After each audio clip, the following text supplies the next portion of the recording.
Well, that brings us to Jesse Jackson, Democrat, who was a candidate for president during the primary campaign.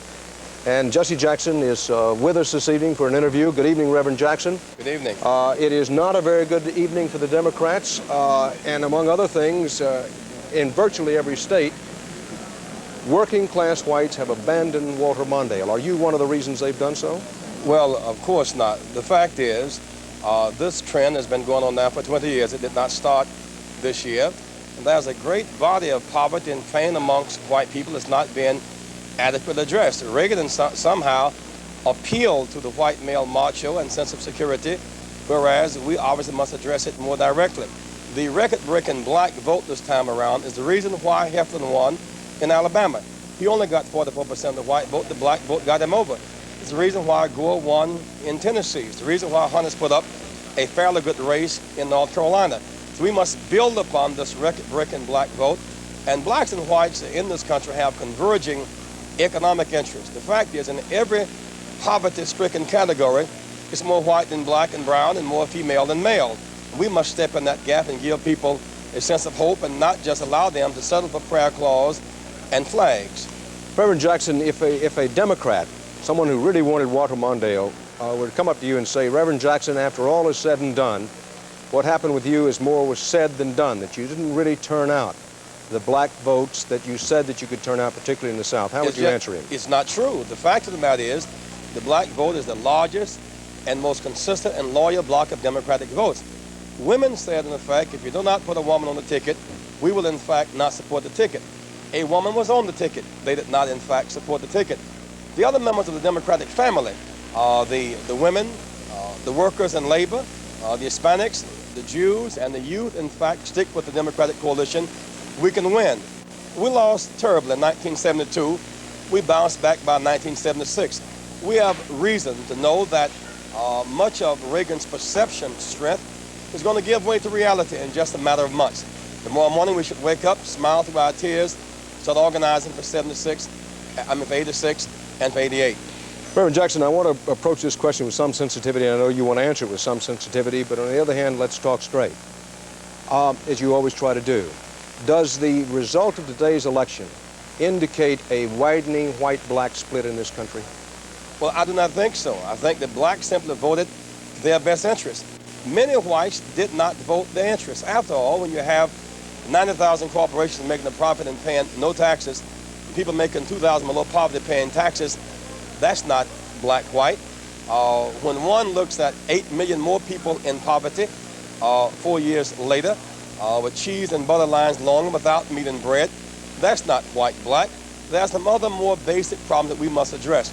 Among others, there are 10 million people unemployed, 12 million working part-time, and we did not tackle the jobs issues head-on. That must be addressed.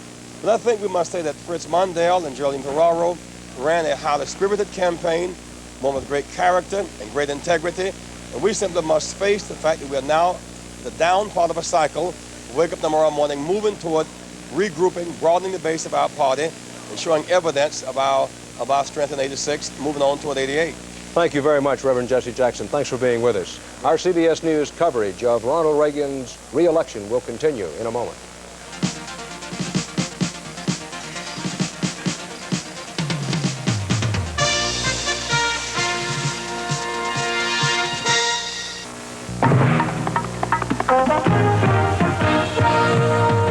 Now, Tim Taylor, Denise DeCenzo, John Telich on sports, and Dick Goddard with weather. This is News Center 8. Good evening, everyone. Thanks for joining us. Here's what's happening. The figures tell the story of this landslide victory for President Ronald Reagan. Looking at this hour like he'll win all 50 states. No president has ever gained such a mandate from the people. In California, the president refused to acknowledge the historic tidal wave, saying only that he was cautiously optimistic. From the Rust Belt to the Sun Belt, every Democratic-held stronghold fell to the Republicans tonight. And the state that handed Senator Gary Hart a Democratic primary victory, Ohio, has handed a resounding victory to President Reagan. But look at Cuyahoga County going for Mondale, obviously clinging to its Democratic tradition despite the Reagan landslide.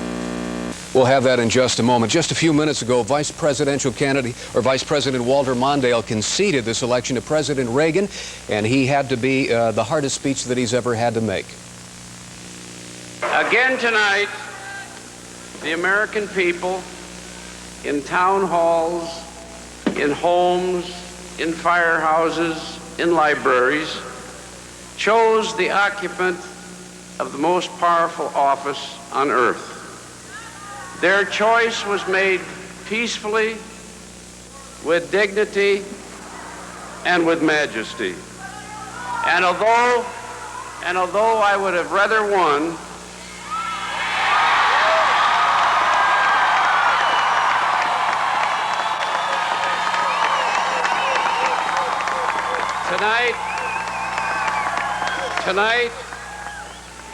Tonight we rejoice in our democracy. We rejoice in the freedom of a wonderful people, and we accept their verdict. Right now, through the numbers as we have them at this hour, the electoral vote, 270 required. I've said that all night long. Look at what Ronald Reagan has. 522 electoral votes, just 3 for Walter Mondale. In the national race now, that is the popular vote, nearly 3/4 of the precincts have checked in. The Reagan-Bush lead remains at 18 points over Mondale and Ferraro. Tonight, it's 5:30.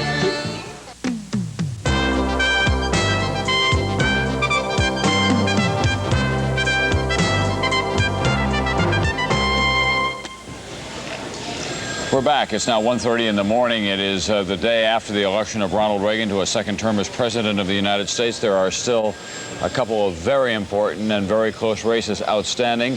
One in the United States Senate. Roger Mudd is now prepared to project a winner in it in Illinois. Roger? In Illinois, it is the Democrat Paul Simon. We're going to project the state of Minnesota. Here it is. 62% of the vote in Minnesota. There it is. We can't project it. We're just going to show you what the final numbers are in Minnesota. 2/3. It looks like it's going to be very close all night long. We don't know whether Walter Mondale can win his own home state.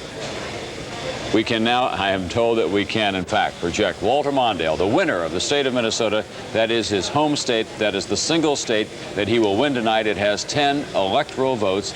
It is his home and his headquarters. It is the taproot of his whole political philosophy.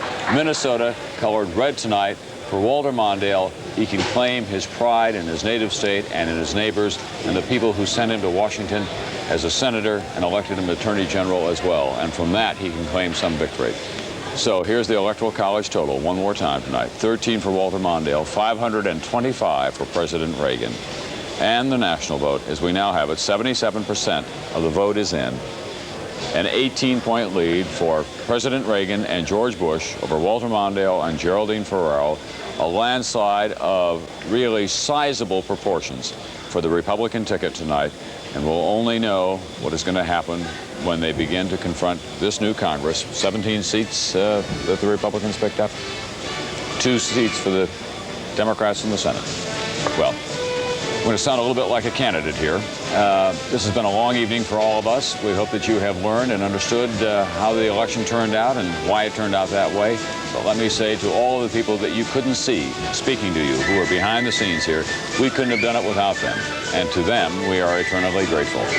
And for all of you who joined us, we're grateful as well. You can tune in tomorrow morning at NBC News at sunrise and the Today Show and tomorrow night on NBC Nightly News and hear more. And we hope that you will. For now, on behalf of all of us at NBC News, I'm Tom Brokaw. Good night and good morning.